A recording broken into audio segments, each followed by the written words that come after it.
organized. Didn't do a good job of getting to our spacing throughout the game.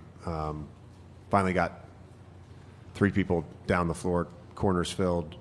Kept going to empty side stuff, wasn't working.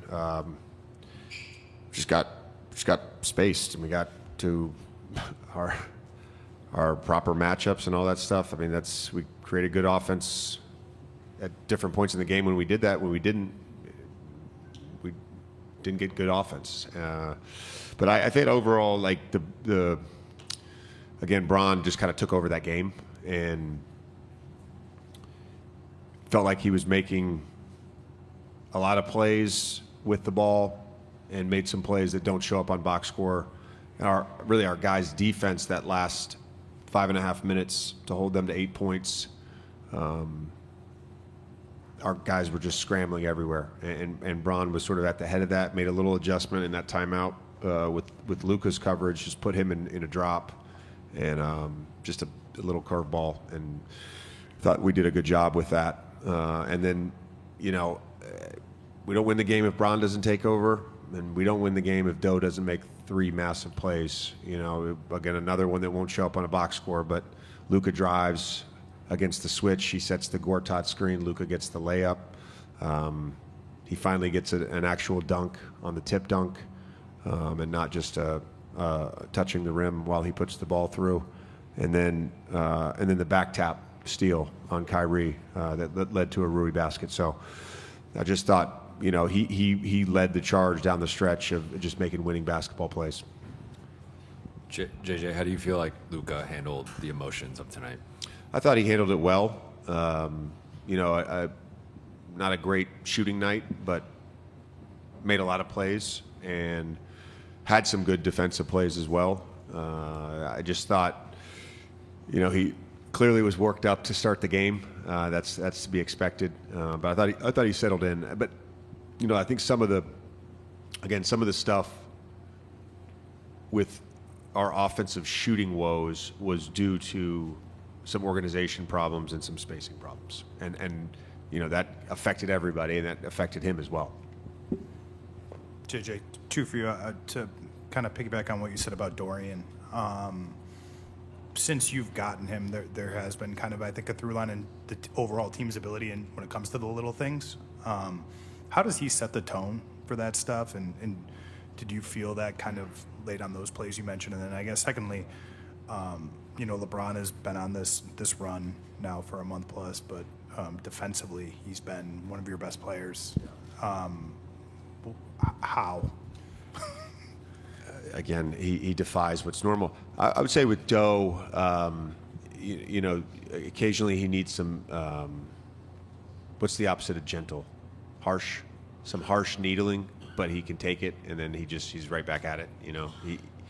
He normally does a fantastic job of just setting the tone with the toughness, and we had some fun yesterday with the team defining what a banshee is in different cultures, and define what a banshee is in Laker culture. And I think Doe's a banshee. He leads that charge for us and sets the tone with winning basketball plays. And again, this is not an exaggeration. If you watch our basketball team every night, and you've watched our team now for the last 6 weeks or so, LeBron is playing at an all-NBA defense level. He is. And now, people may have perceptions of what he is as a defender. I watch it every night. He doesn't get scored on in isolation if teams do try to target him. He blows plays up. He's always in the right position, shifting, recovering. I think there was this perception of him at this age, like conserving energy. No, there's no conservation of energy on that end of the floor. He's played elite defense now for a while. JJ, you mentioned one of your previous answers to your left. Yep, there we go. You mentioned one of your previous answers that you guys, it took you a while to get organized offensively. Didn't really happen so late. You mentioned the spacing. How much do you think the way Dallas defended you guys impacted that? And how do you feel like your team handled some of the more aggressive defensive strategies that they put out there, especially more so against Luka, and how the rest of the group handled those? Yeah, there was some good stuff that came from the doubles on the empty side posts, but overall, I just didn't think we played well out of that. And then on the fires from the top, really just very undisciplined with our spacing, and that led to some tougher shots, some late clock situations. Again, last 6 minutes, we were very intentional about what we wanted to do.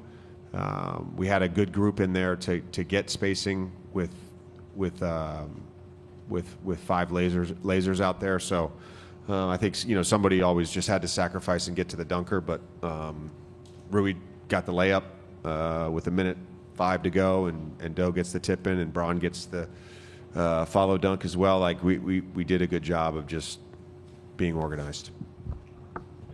JJ, when you guys made the trade in early February, this game's on schedule. Like, we know that you're playing the Mavs tonight and then April 9th. How does it feel to have it, I don't know if out of the way is the right terminology, but you've made this step, you got the win, and now you move on to the next stage of the season? Yeah, I think there's, it's not just for Luka.